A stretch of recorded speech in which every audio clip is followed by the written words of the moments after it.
Gentleman yields back. The gentleman from Texas, Mr. Sessions, is recognized. I stand corrected. Mr. Frost is recognized for 5 minutes for questioning. Thank you, Mr. Chair.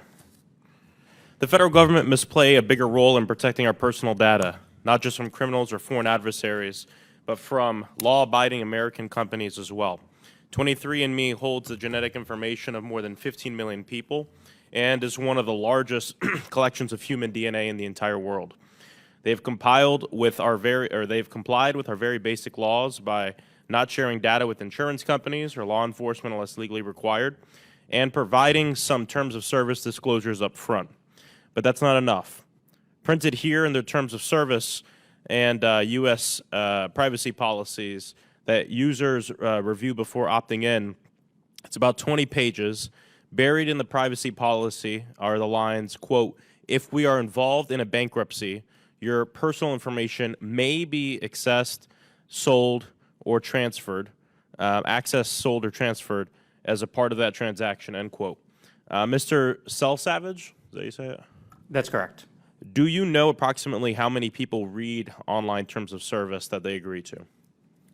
I don't, but one thing we do. It's about 10%, less than 10%. Less than 10% of people will read the online terms of services that they agree to, according to the Pew Research Service. 23andMe customers are now panicking. Simple notice is not going to be enough. Professor Hu, why does our personal genetic information hold so much value in the open market? Thank you for that question, Congressman. I think that it is highly incentivized by the black market because of the way in which it can be exploited and the way that it can be used, especially in our AI age. I think that increasingly there is great value in that type of personal data that can then serve multiple purposes. Why should consumers or people not want their information just available for purchase by the highest bidder? Well, I think especially in this instance, it's so critical for us to look at the way in which we do not have a comprehensive system of protection. We have a very siloed system in the United States where we look at all of this individually within its field.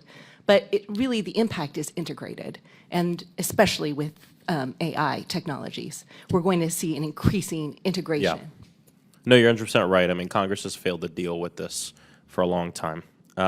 How could 23andMe's bankruptcy proceedings lead to the release of people's private genetic information?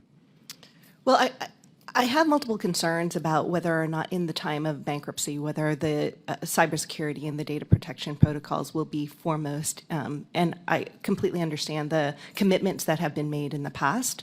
And they have been known as a very strong company in their data privacy and cybersecurity protections. But it's a time of chaos when you're in financial duress. And when you are now transferring potentially the company to others, even if there's promises up front that you carry over those prior commitments, it's really uncertain. And I think that that's why people are panicking.